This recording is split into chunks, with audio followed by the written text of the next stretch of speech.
안녕하세요. 역사의 한 페이지, 오늘의 대한민국을 깊이 들여다보는 시간입니다. 한 국가의 운명은 때로는 보이지 않는 거대한 파도에 휩쓸리기도 하고, 때로는 단 한 사람의 선택으로 인해 그 물줄기가 바뀌기도 합니다. 오늘 우리는 현재 대한민국이 마주한 정치적 경랑의 중심부로 들어가 보고자 합니다. 이 이야기가 우리 사회에 중요한 울림을 줄 수 있도록 여러분의 구독과 공유가 큰 힘이 됩니다. 여러분의 관심이 진실을 밝히는 등불이 되길 바라며 오늘 이야기를 시작하겠습니다.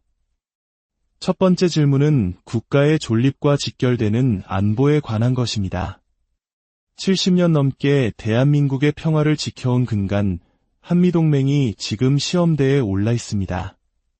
현 정부는 전시작전 통제권, 즉 전쟁 발발 시 군사작전을 통제하는 권한을 조기에 환수하겠다고 선언했습니다.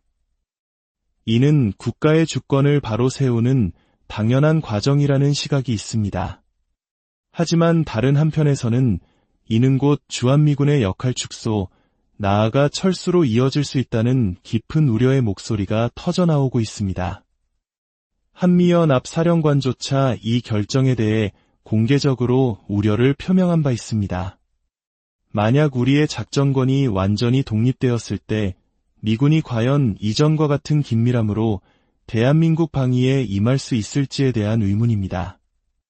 특히 군 지휘 경험이 전무한 인사가 국방의 수장으로 임명된 상황에서 과연 미군을 포함한 우리 군 전체가 일사불란하게 움직일 수 있을지에 대한 불안감은 단순한 기호로 치부하기 어렵습니다. 이는 평생을 국가에 헌신해온 직업 군인들의 사명감과 자부심의 깊은 상처를 남길 수 있는 문제이기도 합니다. 두 번째는 우리 사회의 근간인 법치주의의 붕괴에 대한 경고입니다. 특정 인물의 사법 리스크를 해소하기 위해 국가의 사법 시스템 전체가 흔들리고 있다는 비판이 거셉니다. 검찰청을 사실상 해체하고 3심제로 확립된 사법체계를 넘어선 4심제 도입 논의까지 나오고 있습니다. 대법관 수를 늘려 특정 성향의 인사들로 채우려는 시도 역시 사법부의 독립성을 심각하게 훼손하는 행위라는 지적이 잇따릅니다. 이 모든 움직임이 단 한 사람, 수많은 범죄 혐의로 재판을 받고 있는 현직 대통령을 구하기 위한 것이라는 의혹의 중심에 서 있습니다. 검찰청 폐지는 자신을 수사했던 검사들을 무력화시키려는 의도이며 대법관 증언과 사심제 도입은 자신에게 유리한 판결을 이끌어내기 위한 사법 시스템 사유화 시도라는 것입니다. 이것이 과연 국민을 위한 개혁인지 아니면 한 사람을 위한 법치 파괴인지 우리는 엄중히 물어야 합니다.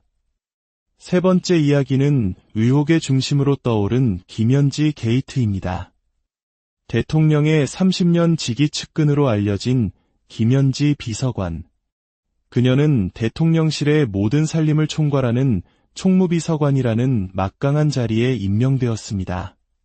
그러나 국회 국정감사 증인으로 채택되자 돌연 출석을 거부했습니다. 역대 어떤 정부에서도 총무비서관이 국회 출석을 거부한 전례는 없었습니다. 논란이 커지자 정부는 그녀를 국회 출석 의무가 관례적으로 없었던 제1부속실장으로 자리를 옮겨주었습니다. 제1부속실장은 대통령의 침실까지 드나들며 24시간을 보좌하는 최측근 자리입니다. 남성 대통령에게 여성 제1부속실장이 임명된 것 또한 전례 없는 파격적인 인사입니다. 국민들은 묻고 있습니다. 도대체 무엇을 감추기 위해 김현지라는 인물 한 명을 비호하기 위해 국가 시스템의 전례와 원칙을 무너뜨리는 것인가? 그녀의 학력조차 제대로 공개되지 않은 상황에서 그녀가 누구이며 과거 어떤 삶을 살아왔는지 국민들은 전혀 알지 못합니다. 이는 과거 대한민국을 뒤흔들었던 최순실 국정농단의 그림자가 어른거린다는 목소리가 나오는 이유입니다. 베일에 쌓인 한 인물이 국가의 공식적인 시스템을 넘어서 막강한 영향력을 행사하고 있다는 의혹, 이것이야말로 국정농단의 시작일 수 있다는 국민적 불안감이 증폭되고 있습니다.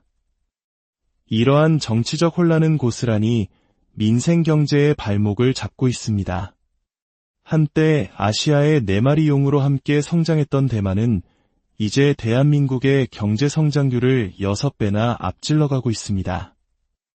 22년 만에 1인당 국민소득마저 역전당했습니다.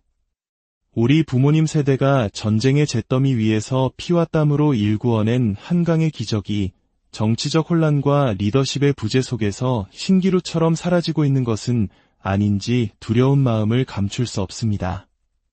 마지막으로 이 모든 혼란의 끝에서 우리는 진실과 정직이라는 가치의 중요성을 다시금 생각하게 됩니다. 한평생 농부로 사시며 글자도 제대로 배우지 못하셨지만 늘 정직하고 성실하게 살아오셨던 저의 아버님 장례식 날 한 친구분이 찾아와 이렇게 말씀하셨습니다. 자네들은 다른 것 없다. 자네 아버지만큼만 살아라. 그 말씀은 제게 큰 울림을 주었습니다.